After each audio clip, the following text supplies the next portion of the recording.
नमस्कार, prime time में आपका स्वागत है। अब हम बात करते हैं नई इंडस्ट्रियल पॉलिसी की। एलजी ने आज ये स्पष्ट किया कि केंद्र सरकार ने जम्मू कश्मीर के लिए नई इंडस्ट्रियल पॉलिसी को मंजूरी दे दी है, हरी झंडी दिखा दी है। इस पॉलिसी से न केवल जो छोटी इंडस्ट्री है या बड़ी इंडस्ट्री है उसको लाभ होगा, बल्कि जो केंद्र की एक नई स्कीम जो है जिसको न्यू सेंट्रल सेक्टर स्कीम कहा गया है, उससे जो खेती बाड़ी से जुड़े लोग हैं, जो बागवानी से जुड़े लोग हैं, जो सेरिकल्चर से जुड़े लोग हैं, जो पशुपालन से जुड़े लोग हैं, जो डेयरी फार्मिंग से जुड़े लोग हैं, उन लोगों को भी बड़ा फायदा मिलने वाला है। तो इस प्रकार से हम देखते हैं कि जो केंद्र सरकार की ये जो नई स्कीम है, इससे जो है बहुआयामी प्रभाव पड़ेगा और सभी क्षेत्र के लोगों को इसका लाभ मिलेगा। इस नीति के तमाम बिंदुओं का पता तो पूरा ड्राफ्ट सामने आने के बाद ही चल पाएगा, लेकिन इनिशियल स्टेजेस पर जो अभी तक चीज़ें सामने आई हैं उनसे एक अंदाज़ा लग रहा है कि जम्मू कश्मीर में आने वाले समय में 28,400 करोड़ रुपए का इन्वेस्टमेंट होगी, निवेश होगा। तो इससे जम्मू कश्मीर में करीब 4.5 लाख लोगों के लिए रोजगार के अवसर पैदा होने की भी उम्मीद है। तो सरकार नई इंडस्ट्रियल पॉलिसी को लेकर बहुत उत्साहित है। तो अब देखना है कि इसका ज़मीनी स्तर पर कितना लाभ मिल पाता है। सरकार का तो ये कहना है कि जो स्मॉल स्केल इंडस्ट्री है जिसमें 50 लाख तक की जो इन्वेस्टमेंट होती है मशीनरी पे, प्लांट पे, तो उस इंडस्ट्री को भी लाभ मिलेगा और इससे जो बड़ी इंडस्ट्री है उसको भी इसका लाभ मिलेगा। वैसे जम्मू कश्मीर में जो इंडस्ट्री है वो पिछले काफ़ी समय से बड़े बुरे दौर से गुजर रही है। जब से जो एंट्री पॉइंट लखनपुर में टोल टैक्स को समाप्त किया गया है, तो जम्मू कश्मीर की इंडस्ट्री को जो बाहर की इंडस्ट्री है उसके साथ कंपटीशन का सामना करना पड़ रहा है। इससे जो है वो सीमित संसाधनों के साथ वो असहज महसूस कर रही है, क्योंकि जम्मू कश्मीर में सीमित संसाधनों के कारण जो इंडस्ट्री है वो बाहर की इंडस्ट्री का जो मुकाबला करने की स्थिति में नहीं है।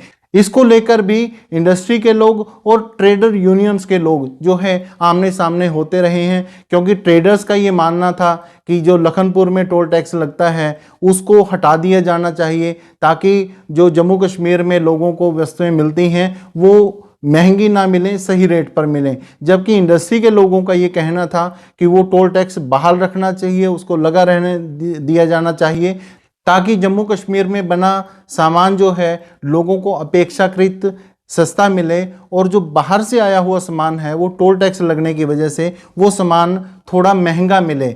वैसे भी सरकार बार बार वोकल फॉर लोकल की बात करती है। ऐसे में मतलब एक ये धारणा थी इंडस्ट्री वालों की कि भाई ये जो टोल टैक्स है वो लगा रहना चाहिए, ताकि जो लोकल इंडस्ट्री है उसको आगे बढ़ने का, उसको जो है सर्वाइवल का सही मौका मिल सके।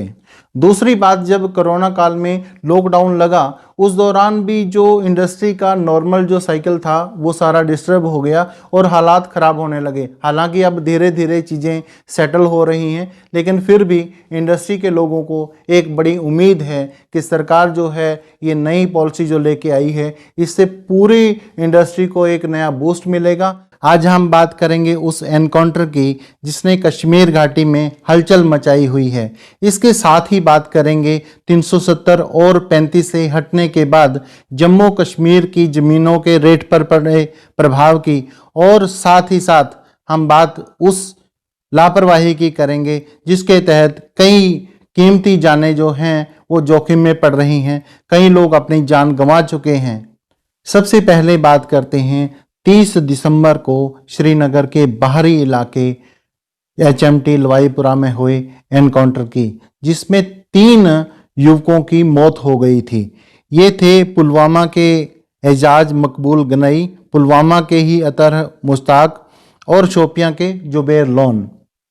सुरक्षा बलों का कहना है कि ये तीनों युवक आतंकी गतिविधियों में संलिप्त थे और एनकाउंटर के समय इन्हें सरेंडर करने की ऑफर दी गई थी, लेकिन ये लोग नहीं माने। उधर इन तीनों युवकों के घर वालों का ये दावा है कि इनका आतंकवाद के साथ कोई लेना देना नहीं था, ये निर्दोष थे और सुरक्षा बलों द्वारा फेक इनकाउंटर करके इनकी हत्या की गई है। अब यह घटना सामने आने के बाद कश्मीर घाटी में एक मुहिम चल पड़ी है जिसके तहत ये बताया जा रहा है कि इन तीनों युवकों का एनकाउंटर हुआ है। तमाम पॉलिटिकल पार्टीज के लोग और जो दूसरे लोग हैं, बुद्धिजीवी हैं, इंटेलेक्चुअल्स हैं, वो सभी लोग ये चाहते हैं कि इस मामले की निष्पक्ष जांच हो और साथ ही साथ इन तीनों युवकों के शव जो हैं उनके घर वालों को सौंप दिए जाएं ताकि वो उनका संस्कार कर सकें, उनको सुपुर्दे खाक कर सकें। इस बात को लेकर चाहे वो सोशल मीडिया हो या दूसरे प्लेटफॉर्म्स हों, लगातार यह मांग उठाई जा रही है कि सबसे पहले तो इन तीनों युवकों के शव जो हैं उनके घर वालों को सौंप दिए जाएं।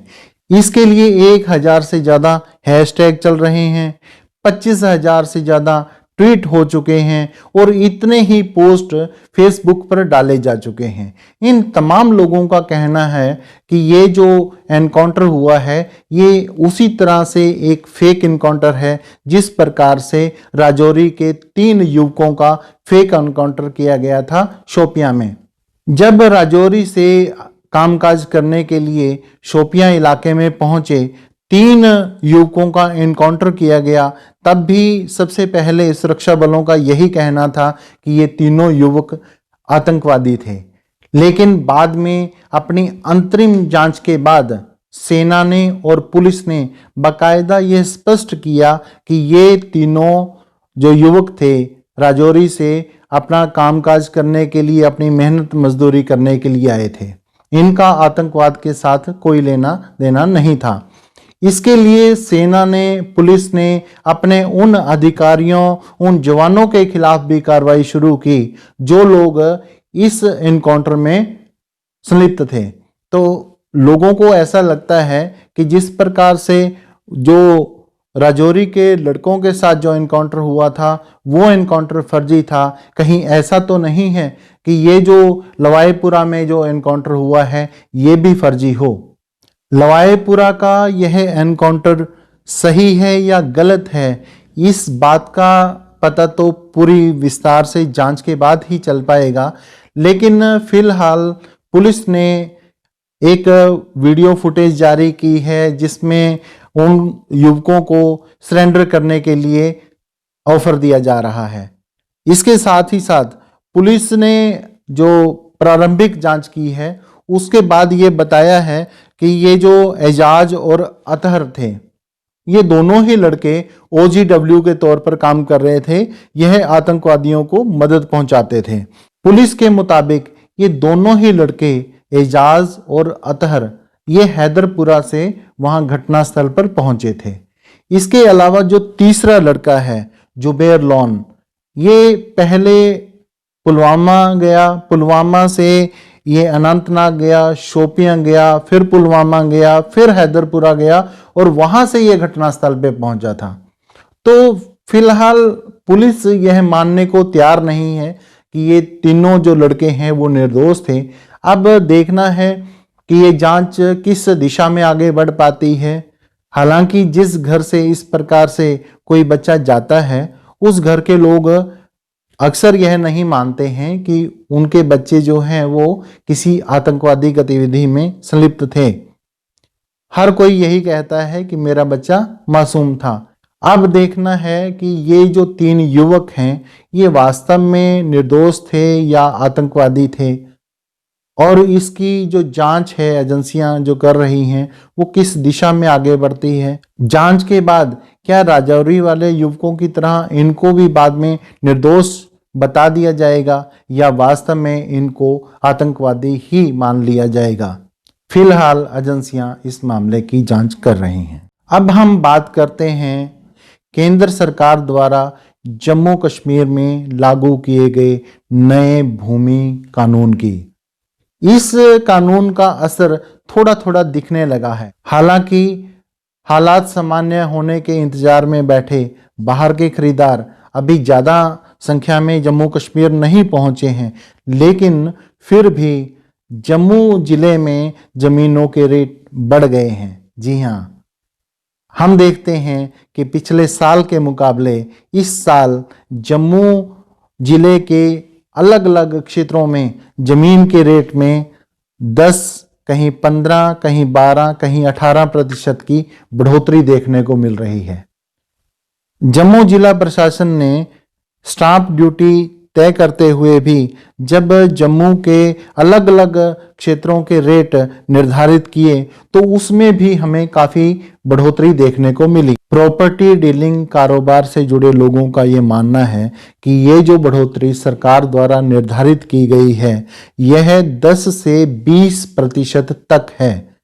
इसमें जो सबसे ज़्यादा रेट जो निर्धारित हुए हैं वो जम्मू का जो पॉश एरिया गांधीनगर है और जम्मू वेस्ट का इलाका जो है उसमें जमीनों के सबसे ज़्यादा रेट निर्धारित किए गए हैं। वैसे तो जम्मू जिला प्रशासन द्वारा जारी की गई सूची बहुत लंबी है। इस लिस्ट में पुराना शहर, गांधीनगर, शास्त्री नगर, त्रिकुटा नगर, छन्नी, हिम्मत और जो तमाम इलाके हैं, जम्मू वेस्ट है, पलोड़ा है, नगरोटा है, रायपुर दुमाना है, मढ़ है, अखनूर है, खोड़ है, आरसपुरा है, बिश्ना है, मीरा साहब है, सतवारी, मतलब तमाम जो जम्मू जिले के तमाम इलाकों के जो ज़मीन के रेट हैं वो निर्धारित किए गए हैं। उसमें जो रेजिडेंशियल एरिया है वो भी है, कमर्शियल एरिया है वो भी है, खेती की ज़मीन भी है, बंजर ज़मीन भी है। इन सभी प्रकार की जो ज़मीनों के रेट जिला प्रशासन ने निर्धारित किए हैं। इस लिस्ट में हम देखते हैं कि प्रशासन ने गांधीनगर के लिए रेजिडेंशियल का जो रेट है वो करीब 1 करोड़ रुपए प्रति कनाल और कमर्शियल का रेट जो है वो करीब 2.25 करोड़ रुपए प्रति कनाल निर्धारित किया है। शास्त्री नगर में जो है वो करीब 65 लाख रेजिडेंशियल का है और 122 लाख जो है वो कमर्शियल का है। बख्शी नगर में करीब 63 लाख जो है वो रेजिडेंशियल का है और 125 लाख जो है वो कमर्शियल का रेट निर्धारित हुआ है। छन्नी में करीब 90 लाख रेजिडेंशियल का और 127 लाख जो है वो कमर्शियल का रेट निर्धारित हुआ है। जो जम्मू का पुराना इलाका है, पुराना शहर है, उसमें करीब 63 लाख रुपए जो है वो रेजिडेंशियल का और 126 लाख के करीब जो है वो कमर्शियल का रेट निर्धारित हुआ है। जम्मू वेस्ट जो इलाका है उसमें रेजिडेंशियल के लिए करीब 92 लाख और जो है कमर्शियल के लिए वो 178 लाख रुपए निर्धारित हुए हैं। तालाब तिल्लो के इलाके में करीब 44 लाख रुपए जो है वो रेजिडेंशियल का है और करीब 77 लाख जो है वो कमर्शियल का रेट निर्धारित हुआ है। जानीपुर का इलाका जो है उसमें करीब 54 लाख रुपए जो है वो रेजिडेंशियल के लिए और 105 लाख रुपए प्रति कनाल का रेट जो है वो कमर्शियल के लिए निर्धारित हुआ है। इस प्रकार से हम देखते हैं कि जम्मू जिला प्रशासन ने इस साल के दौरान जो स्टाम्प ड्यूटी है वो निर्धारित करते समय जो जमीनों के मिनिमम रेट निर्धारित किए हैं उसमें पिछले साल के मुकाबले काफी बढ़ोतरी देखने को मिली है। निश्चित तौर पर यह 370 और 35 से हटने के बाद जो नए भूमि कानून आए हैं, लैंड लॉज आए हैं, उनका असर इन रेट्स पर देखने को मिल रहा है। अब हम बात करते हैं उस लापरवाही की जो अक्सर सर्दियों के मौसम में देखने को मिलती है और इसके कारण कई बार हमें कीमती जानों से हाथ धोना पड़ता है। जब सर्दी का मौसम आता है, खासतौर पे जम्मू कश्मीर के जो बर्फ पड़ने वाले इलाके, ऊंचे पहाड़ी इलाके हैं जहाँ पे बर्फबारी होती है, वहाँ पे जीवन बहुत मुश्किल हो जाता है और लोग ठंड से बचने के लिए हर संभव प्रयास करते हैं। गर्म कपड़ों का भी सहारा लेते हैं और साथ ही साथ कोई घर में अंगीठी जलाता है, कोई बुखारी जलाता है। लेकिन ये जो चीज़ें हैं जो हमें राहत पहुंचाती हैं, ये कई बार हमारे लिए मुसीबत का कारण भी बन जाती हैं। खास तौर पे ये जो घर में अंगीठी और बुखारी जलाई जाती है, इसके कारण जब कमरा बंद होता है तो वो जो उसका धुआं जो होता है वो गैस बनाता है, वो पहले कार्बन डाइऑक्साइड गैस बनाता है और फिर वो कार्बन मोनोऑक्साइड गैस बन जाती है, जो हमारे शरीर के लिए बहुत खतरनाक है। इससे बेहोशी छा जाती है और आदमी की मौत तक हो सकती है। ऐसा ही एक हादसा हुआ है बारामूला जिले के पट्टन में। वहां पे घर में बुखारी जलाई हुई थी, घर बंद था और ये जो परिवार था मोहम्मद मकबूल लोन का, उनकी पत्नी हसीना अख्तर और बेटा तालिब, ये तीनों ही बुखारी के कारण घर में जो है वो बेहोश पाए गए। जब इनको हॉस्पिटल पहुंचाया गया तो वहां पे डॉक्टर ने इनको मृत घोषित कर दिया। इन तीनों की मौत हो गई। इसी तरह की घटनाएं हर साल हमें देखने को मिलती हैं। बहुत बार ऐसा होता है कि घर में अंगीठी जली हुई थी, कमरा बंद था और जो परिवार के सभी लोग, जो लोग वहां पे उस समय मौजूद थे, वो सोते सोते ही रह गए। कई बार इन चीजों से घर में आग लगने की भी घटनाएं होती हैं। ये घटनाएं होती तो सब जगह हैं, लेकिन कश्मीर में ये घटनाएं ज्यादा इसलिए होती हैं क्योंकि ठंड ज्यादा पड़ती है और लोग उस ठंड से बचने के लिए इन चीजों का, अंगीठियों का, बुखारियों का, इनका सहारा लेते हैं। तो हमारी आपसे एक ही अपील है कि ठंड से बचने के लिए उपाय तो जरूर करें, लेकिन लापरवाही बिल्कुल ना करें। घर में ये जो अंगीठियां जलाई जाती हैं, बुखारियां जलाई जाती हैं, इनसे कार्बन मोनोऑक्साइड गैस पैदा होती है, जो हमारे शरीर के लिए, हमारे फेफड़ों के लिए बिल्कुल भी अच्छी नहीं है। तो इस प्रकार की घटनाएं आगे ना हो तो आप दूसरे लोगों को भी इसके लिए ज्यादा से ज्यादा अवेयर कीजिए, जागरूक कीजिए। आज के लिए इतना ही, शुक्रिया।